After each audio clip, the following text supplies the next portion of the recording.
Hi, this is Frank Scorpion. I'm making this video for people who basically are kind of going through a rough time right now with a lot of feelings of excessive levels of stress, feeling overworked, overwhelmed, feelings of anxiety. First of all, I'd like to tell you that I'm very familiar with these feelings because I went through a very difficult period myself, suffering from chronic anxiety years ago. Before I really get started in this, I'd like to tell you something is that despite what you may believe, there is a way out of this. I'm the proof of that. I went through a very difficult period which lasted a long time, and finally I did get myself out of a state of chronic anxiety which had lasted for a number of years. I want to know that I know how you feel. I want to calm some fears in you that you may have about levels of anxiety where you think that anxiety might kill you. You know, you get these feelings where your heart starts racing and pounding, and you break into a sweat, and you've got headaches and blurred vision, and you feel that you might be having a heart attack. Although anxiety is really, really uncomfortable, it can feel like hell, it won't kill you. But I do know how you feel, and it's really no fun. The strange thing about anxiety is that it seems to kind of come out of nowhere, and it just seems like there's no reason for it. I remember when I did have anxiety, sometimes I'd be sitting at home, I'd be watching TV, and I'd be feeling quite comfortable in my body just watching some movie or something. And all of a sudden, out of nowhere, some anxiety would just come like a wave through my body. My heart would start pounding. I'd break into a sweat, and it felt like there was this sort of like this burning electricity that was just running through my veins. And it didn't seem to make any sense to me. I didn't know why or where it was coming from. And these symptoms, of course, lasted for quite a long time. So naturally, what I did, and what all of us tend to do when we're feeling feelings like this, is I went to go see a doctor, and I had all the tests done. I saw specialists, and all the tests came back normal. According to the test results, I was in absolute perfect health, as many of you are. 99% of you feeling anxiety really are in perfect health. So if that's the case, what happens is a lot of us start asking ourselves, we say, well, my God, there must be something wrong with me, or I must be weak or something. Well, let me clear something up about that. People who are suffering from chronic anxiety are anything but weak. As a matter of fact, I would say that people who have chronic anxiety are a lot stronger than a lot of people out there. Because day after day, they have to get up, they go to work, they do a good job, they come home, they take care of their families, and the next day they have to get up and do it all over again, despite the fact that they're carrying around this heaviness within them, this anxiety, which can be really, really trying and exhausting. I kind of liken anxiety, I guess it would be kind of like to a bully, a schoolyard bully. You know what they're like. They just come around and they terrorize you.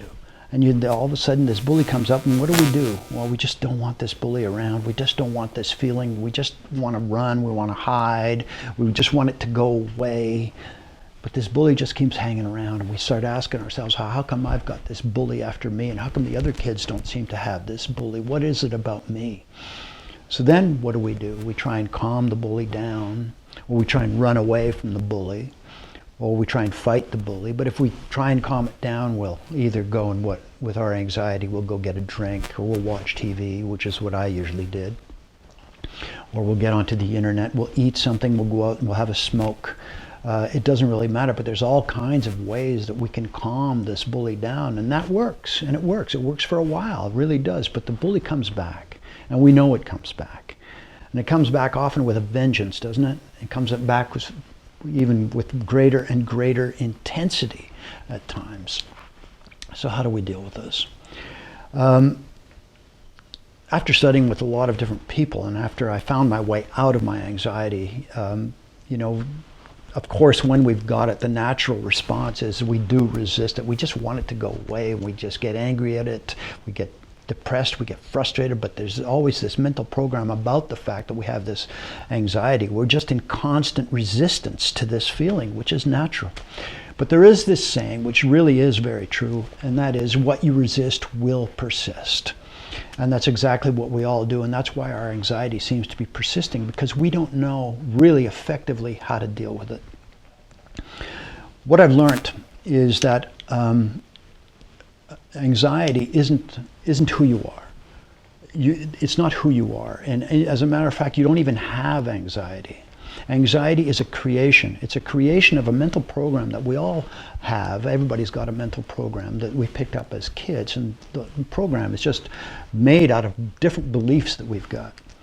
And depending on the type of upbringing that any of us have had, I mean, these beliefs are designed really to keep us safe. They're designed to keep us small. They're designed to make sure that we don't get into trouble.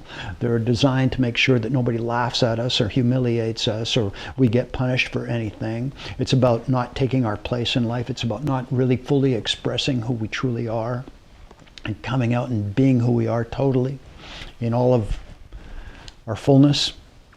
So these beliefs are, like I said, they were designed to keep us safe, and they did work for us for a long time when we were kids, but now as adults there's something kind of, they're just not working for us, right? But we've never learned, we've never been taught how to deal with that stuff, how to deal with the types of beliefs that are causing us to feel what we're feeling at any given moment in time. And if we want to change how we feel, or change our reality, we're going to have to change what we believe to be true. Now, in the beginning, that can be really confusing because we don't actually know, we're not really aware of what we're believing. This anxiety just seems to come out of nowhere. So there's a way we've got to start slowing down a little bit and just realizing for a moment here that these beliefs, again, or this feeling that we're feeling is just a function, again, just know that this is a function of a mental program, of a belief that can be changed once you learn how. One of the first steps that I do in my workshops with people is that people who are really kind of overwhelmed by this thing and they're fighting it, and they come to me and they say, Frank, I just want to get rid of it. I can't stand this anymore. And I say to them, okay, you know what we're going to do is we're going to accept your anxiety in this moment. And they go, well, God, I didn't come here to accept my anxiety. I came here to get rid of it. Well, that's what we're going to do. Is for a moment there, what we do is we just sit there and just, even if it's just for 1 minute, to just stop resisting the anxiety that we're feeling at any given moment, is to just say in this moment, even if it's just for 1 minute, that's all, is to just stop fighting it. To stop fighting it.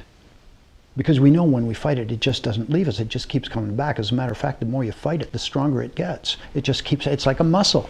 You keep working out on a muscle. You keep working it. It's what you resist will persist. And that's exactly what happens. So just for 1 minute, to just accept it, to not fight it, to not say, I want you to go away or I want to do anything. And as you just accept it in that moment, you're going to get a glimpse. Maybe it's only for a few seconds, but you're going to get a glimpse of what it's like to not be in this struggle with what is, with the anxiety, with the bully. It's just to accept it. And as you practice this more and more, those few seconds become a few more seconds, and then a few minutes. And then they become, with time, that sort of expands itself as we learn how to just start accepting and stop fighting with these uncomfortable feelings. Now, another really powerful exercise is this, is that sometimes what you can take is when you're feeling sort of these feelings of anxiety, is if you can kind of personalize them into a time in your life when you felt that this anxiety started for you. It sort of has an age to it. And a lot of people come up with this age of about 5 or 6 years old. And some people it's a little bit older. They feel that their anxiety is something like a 5-year-old kid. It could be 10. It could be when you were a teenager, wherever it was. It doesn't really matter the age. But if you can just go inside and just feel the anxiety, and you can see yourself at the age of 5, or you can see yourself at the age of 10, and the anxiety is this 5 or 10-year-old kid who's coming to you now.